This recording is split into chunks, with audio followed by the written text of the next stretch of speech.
Now, it began as a bold experiment in democratic accountability aimed at providing oversight to the government of the day, but was quickly cast as a subversive act capable of destabilizing the Nigerian state, as Business Day put it.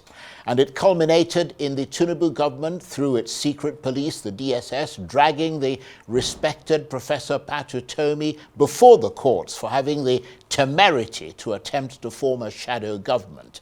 As the DSS put it, the mere act of assembling a shadow cabinet made up of people who would track government policy and offer counter ideas is an attempt to usurp executive power, and as such poses a national security threat. But Professor Utomi's team and countless others say it's a load of absolute tosh that risks criminalizing dissent and delegitimizing political alternatives in direct contravention of the Constitution. If anything, they say, the Constitution envisions a robust democratic space where ideas are contested, not suppressed. So, as Nigerians cry out for better leadership and accountability, should we be outraged by this attempt to litigate against the legitimate critique of policy? Well, for more on this, I'm joined now in the studio by the political activist, academic, economist, author, and founder and CEO at the Center for Values in Leadership, Professor Pat Utomi. Prof, thank you very much indeed. Great pleasure. And I should say welcome back, because you've been away for a while. I've been away for a while, yes. Yeah. Good to have you back. Thank you. I'm glad to be back. Good to have you back in the trenches. Well, I don't know for how long. I was going to say in the trenches where we all belong, but I don't know if I should say that. First of all, what is the current state of play with that case at the moment? Presumably it's still in court. It is in court. I returned to court on Thursday of this week. I was in court last on the 25th.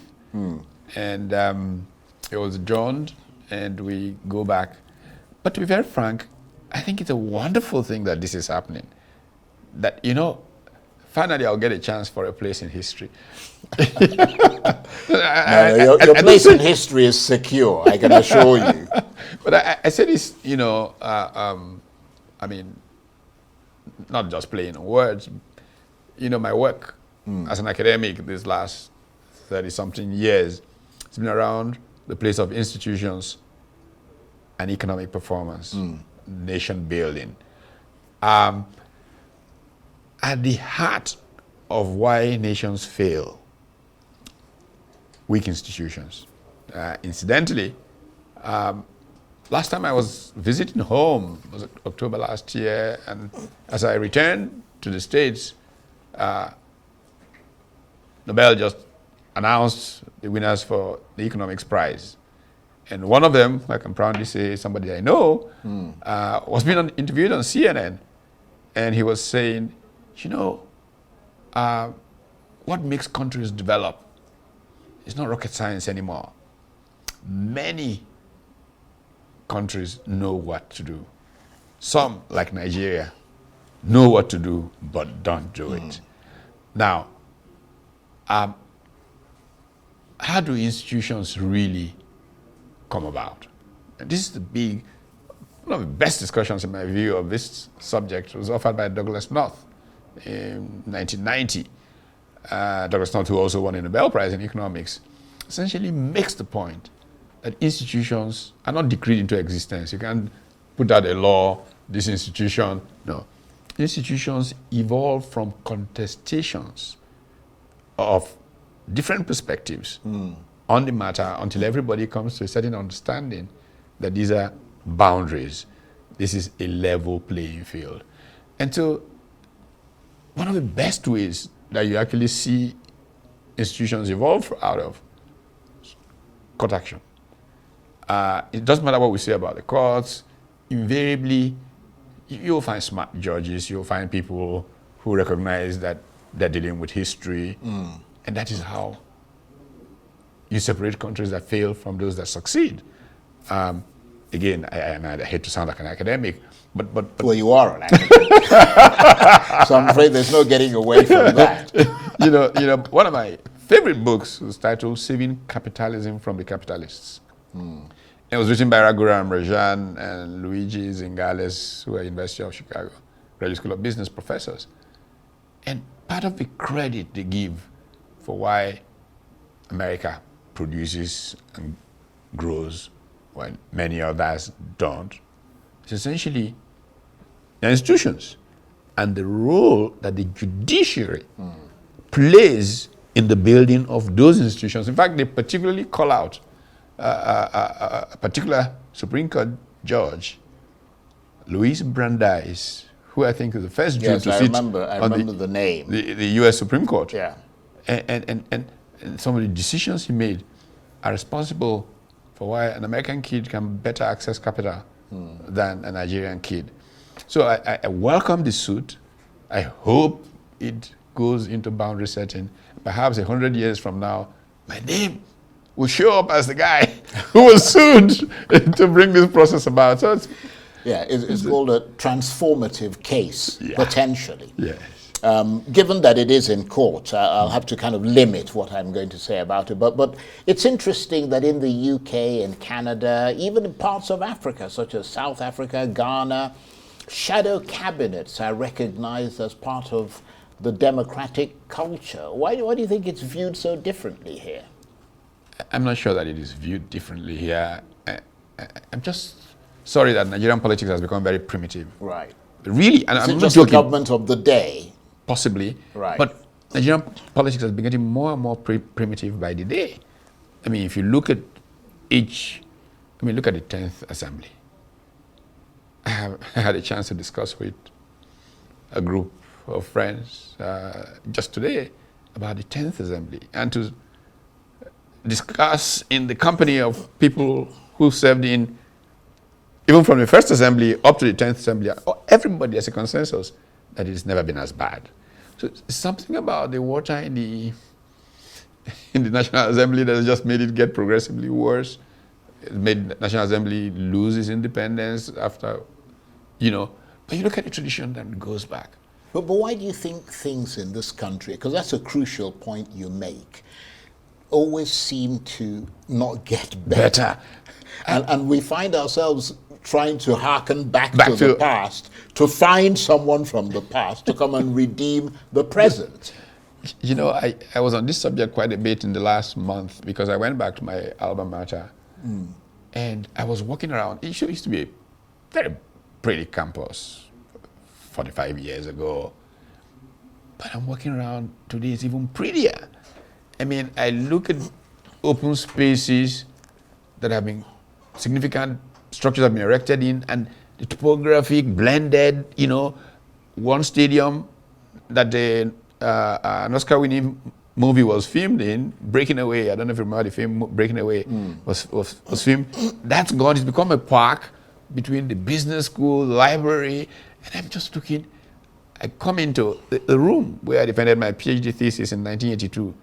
I was just next to it because my head of department at the time, who became the first woman to win a Nobel Prize in economics, Lynn Ostrom, her office was just 2 doors from there.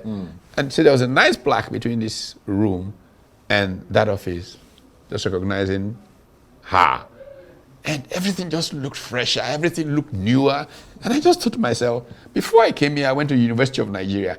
Everything is worse there. I said, what have we done? Why? Yeah. It just hits you. It's heartbreaking. Very, very heartbreaking. Yeah. So in that regard, because one has to keep trying, doesn't one? To try and, in whatever small way that one can. Are you a member of the new opposition ADC coalition? I am a member of everything that is going on to make Nigeria better. No, but are you specifically a member of that coalition?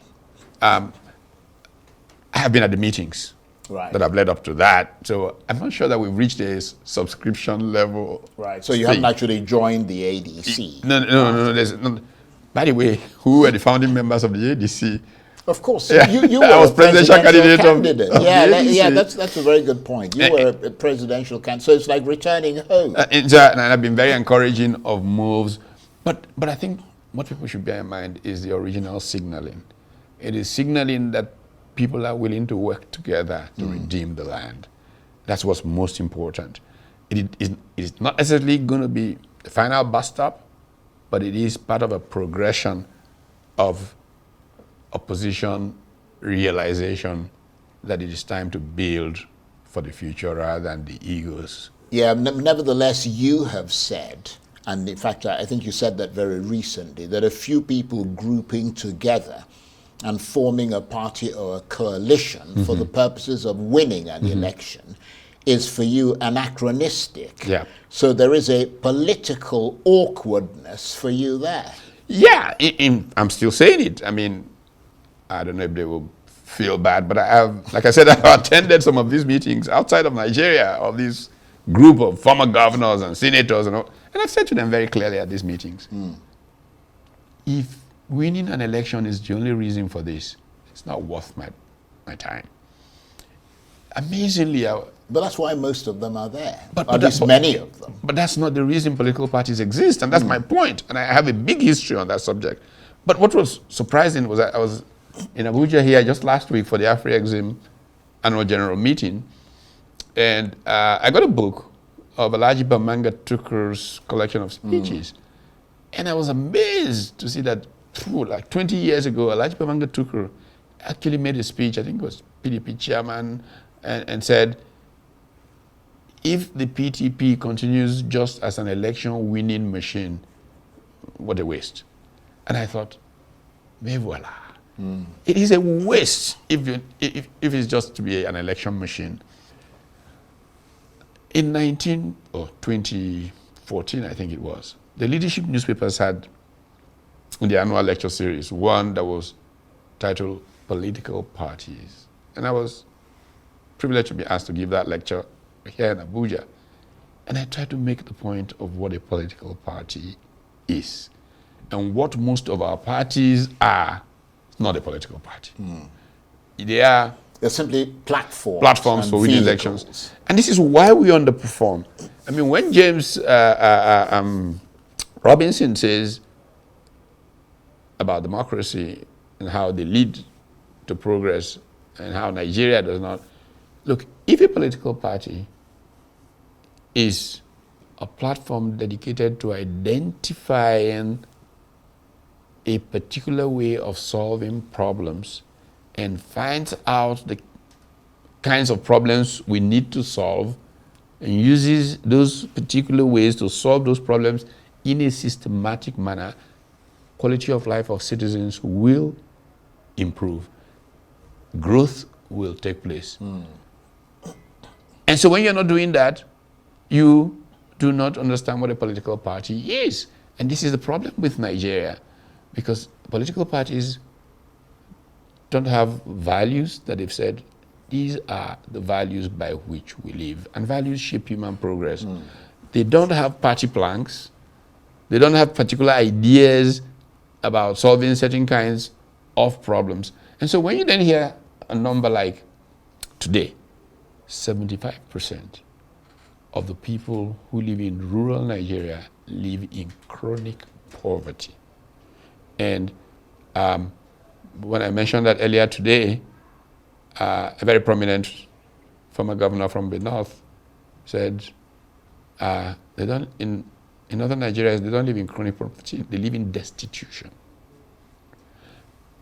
And you wonder how somebody who calls himself a politician can walk around with a swag when this is his reality. And the interesting thing about what you say is that that poverty and that destitution is not so much because they are unable to go out and find work or devote themselves to it, trying to improve their lives. It is the way that the system has degenerated them.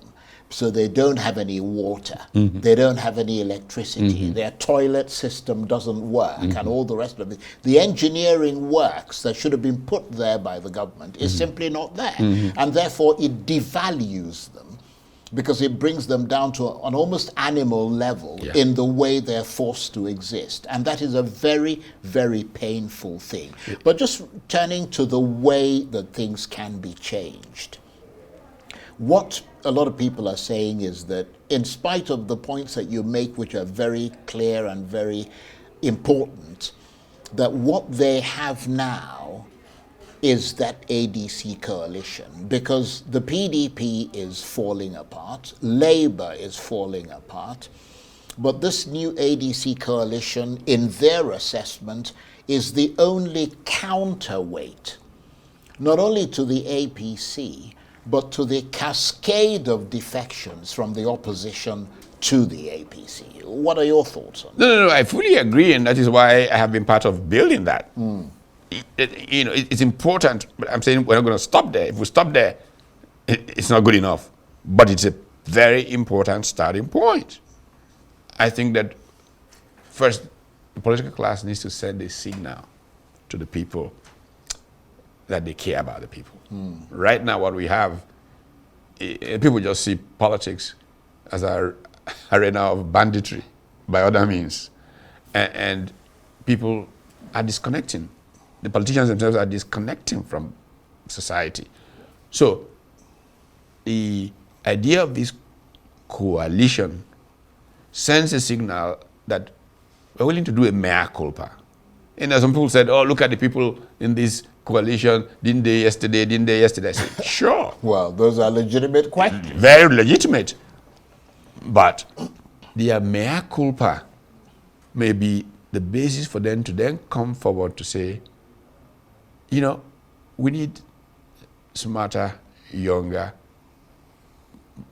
better socialized people to provide real leadership.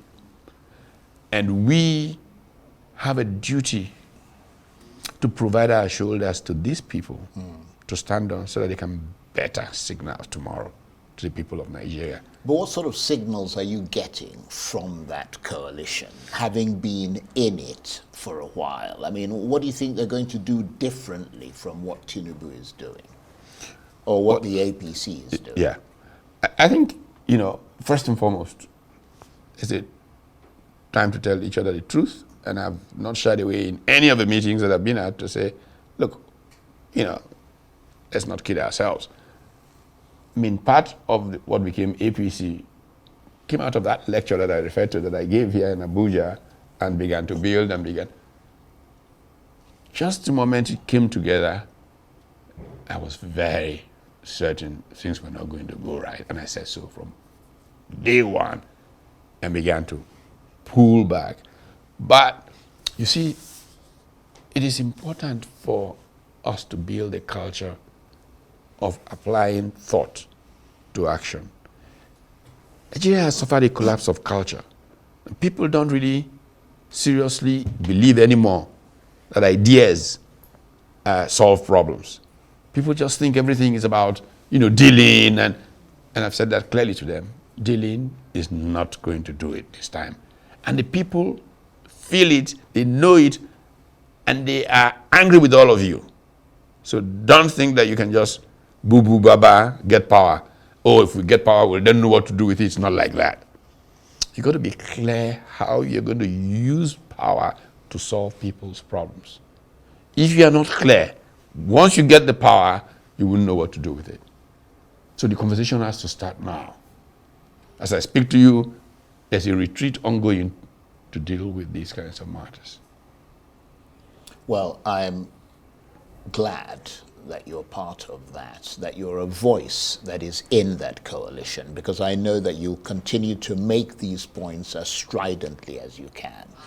Prof, it's good to have you back. Thank you. And thank you very much indeed for coming in. Professor Pat Utomi is a well-known political activist, academic, economist, author, and founder and CEO at the Center for Values in Leadership, and of course a former presidential candidate. Thank you very much indeed. That's it for this edition of Arise Prime Time. Join us again tomorrow.